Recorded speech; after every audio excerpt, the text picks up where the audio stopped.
ഞാൻ ഇന്നലെ എൻ്റെ ജോലി കഴിഞ്ഞ് വീട്ടിലോട്ട് വരുന്ന സമയത്ത് ഒരു 2 പയ്യന്മാർ, അപ്പോൾ ഇവർ എൻ്റെ നേരെ ഇവിടുത്തെ മഞ്ഞ് പെറുക്കി ഇങ്ങനെ എൻ്റെ നേരെ എറിഞ്ഞു. അപ്പോൾ ഞാൻ സൈക്കിൾ ഇങ്ങനെ പോകുമായിരുന്നു, അപ്പോൾ എൻ്റെ നേരെ ഇങ്ങനെ എറിയുന്നു ഇവർ. അപ്പോൾ ഞാൻ അത് വലിയ കാര്യമാക്കിയില്ല, കാരണം പിള്ളേരിങ്ങനെ കളിക്കുമല്ലോ മഞ്ഞ് എടുത്തിട്ട്.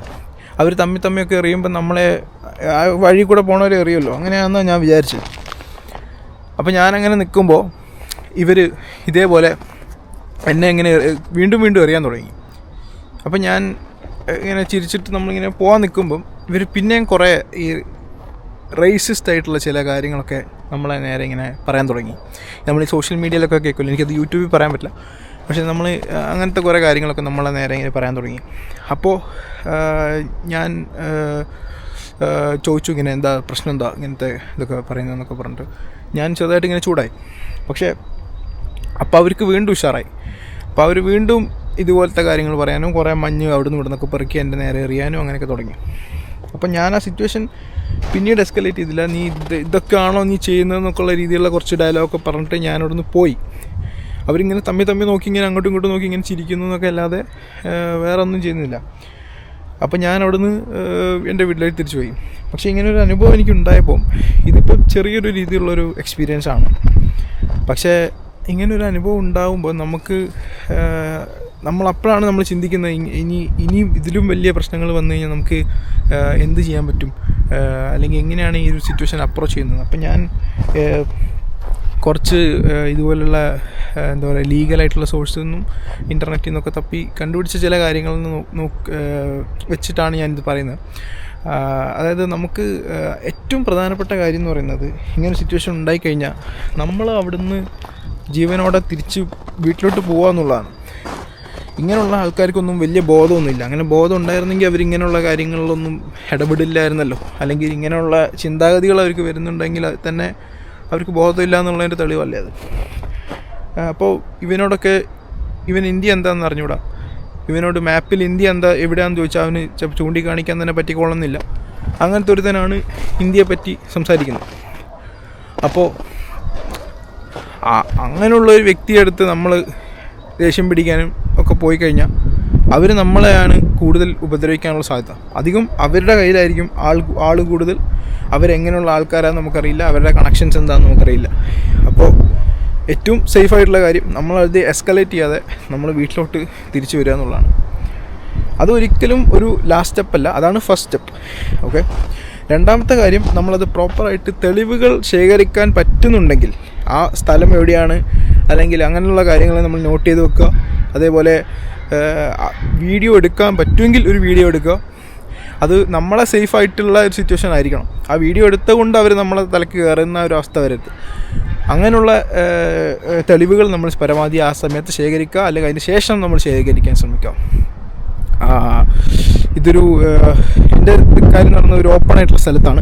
അപ്പോൾ എനിക്ക് അതിനുള്ള വീഡിയോ എടുക്കാനുള്ള സൗകര്യങ്ങളും കാര്യങ്ങളൊന്നുമില്ല. അവരെൻ്റെ കുറച്ച് അടുത്താണ്. അപ്പോൾ അവരെന്നെ ഉപദ്രവിക്കുമോ എന്നുള്ളൊരു പേടി എനിക്കുണ്ടായിരുന്നു. പിന്നെ ഇങ്ങനെയുള്ള സിറ്റുവേഷൻ ആയതുകൊണ്ട് ഞാൻ അവിടുന്ന് അവരോട് സംസാരിക്കുകയും ഞാൻ അവിടുന്ന് തിരിച്ചു പോരുകയും ചെയ്തുകൊണ്ട് എനിക്ക് അതിനിടയിൽ വീഡിയോ എടുക്കാനൊന്നും സാധിച്ചില്ല.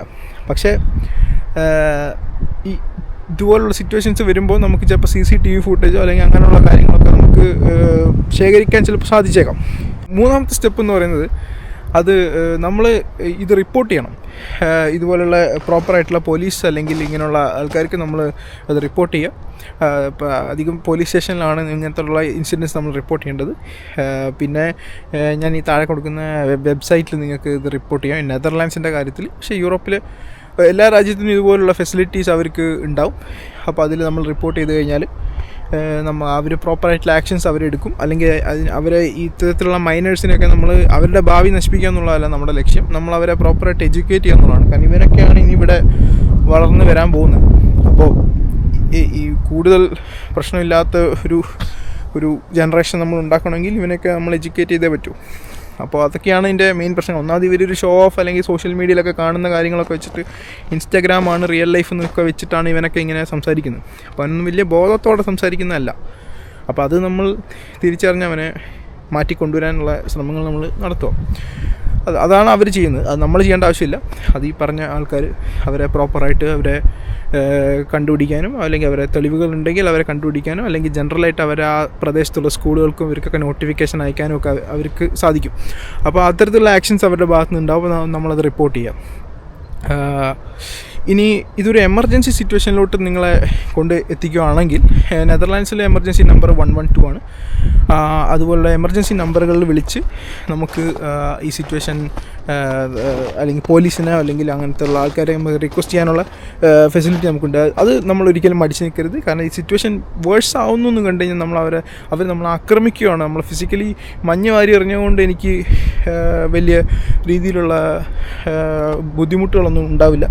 പക്ഷേ കല്ല് വാരിയാണ് എറിഞ്ഞതെങ്കിൽ അത് സീരിയസ് ആയിട്ടുള്ള ഇൻസിഡൻ്റ് ആണ്. നമുക്കത് പോലീസിന് റിപ്പോർട്ട് ചെയ്യേണ്ടതാണ്. അത് ഒരാളെ ഫിസിക്കലി ഹേർട്ട് ചെയ്യാനുള്ള ശ്രമം തന്നെയാണ്. അപ്പം ഇങ്ങനെയുള്ള ആൾക്കാർക്കൊന്നും ബോധമില്ലാത്തതുകൊണ്ട് അവരൊക്കെ എന്തൊക്കെ ചെയ്യുമെന്ന് നമുക്ക് പറയാൻ പറ്റില്ല. അപ്പോൾ തീർച്ചയായിട്ടും ഇങ്ങനെയുള്ള സിറ്റുവേഷൻസ് വരുമ്പോൾ നമ്മൾ ഉടനെ എമർജൻസി നമ്പറിലോട്ട് വിളിക്കാനും ഇങ്ങനെയുള്ള കാര്യങ്ങൾ പരമാവധി തെളിവുകൾ ശേഖരിക്കാനും നമ്മൾ ശ്രമിക്കുക. നമ്മുടെ ആ സമയത്തുള്ള ഒരു പ്രസൻസ് ഓഫ് മൈൻഡാണ് നമ്മളെ ഇങ്ങനെയുള്ള സിറ്റുവേഷൻസിൽ നമ്മളെ രക്ഷിക്കുന്നത്. പിന്നെ എനിക്ക് പറയാനുള്ളൊരു കാര്യം, നെതർലാൻഡ്സ് ഞാനിപ്പോൾ 1 വർഷത്തിൽ കൂടുതലായി ഞാനിവിടെ നിൽക്കാൻ തുടങ്ങിയിട്ട്. അപ്പോൾ അതിൽ എനിക്ക് എൻ്റെ ജീവിതത്തിൽ ആദ്യമായിട്ടാണ് ഇങ്ങനെ ഒരു ഇത്രയും എക്സ്പ്ലിസിറ്റ് ആയിട്ടൊരു അനുഭവം ഉണ്ടാകുന്നത്. ഇതിനു മുമ്പ് ചെറിയ രീതിയിലുള്ള ഇങ്ങനെ ടോക്കും നമ്മളെ ഇങ്ങനെ ഉള്ളിലൂടെയുള്ള വർത്തമാനങ്ങളും അങ്ങനത്തെ കാര്യങ്ങളൊക്കെ നമ്മൾ ശ്രദ്ധിച്ചിട്ടുണ്ട്. പക്ഷെ അല്ലാതെ വലിയ ഇങ്ങനത്തെ ഒരു ടോക്ക് നെതർലാൻഡ്സിലൊന്നും സാധാരണ ആരും പറഞ്ഞു കേട്ടിട്ടില്ല. ഇത് ആദ്യമായിട്ടാണ് എനിക്ക് ഇങ്ങനെ ഒരു അനുഭവം ഉണ്ടാകുന്നത്.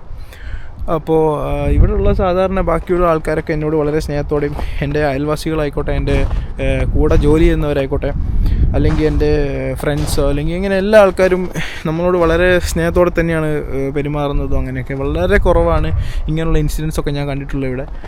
ഇവിടെയുള്ള ആൾക്കാരുടെ ഒരു ജനറലായിട്ടുള്ളൊരു സ്വഭാവമല്ല ഇത് ചില ചെറിയ പിള്ളേരുടെ സോഷ്യൽ മീഡിയ ഇവിടെ നിന്നൊക്കെ അവർ കഴിഞ്ഞിട്ടൊക്കെയുള്ള കാര്യങ്ങളൊക്കെ വെച്ചിട്ട് അവർ ചുമ്മാ ആൾക്കാരെ കാണുമ്പോൾ അവർ ചെറിയ ഷോ ഓഫൊക്കെ നടത്തുന്ന പരിപാടികളൊക്കെ ആയിട്ടാണ് എനിക്ക് ഫീൽ ചെയ്തിട്ടുള്ളത്. അതൊരു വലിയ ഒരു കമ്പൈൻഡായിട്ട് നമുക്കെതിരെ നടക്കുന്ന വലിയ ക്യാമ്പയിനോ അങ്ങനെയൊന്നും എനിക്ക് ഫീൽ ചെയ്തിട്ടില്ല.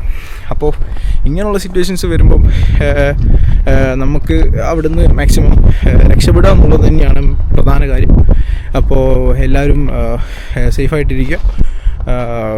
See you.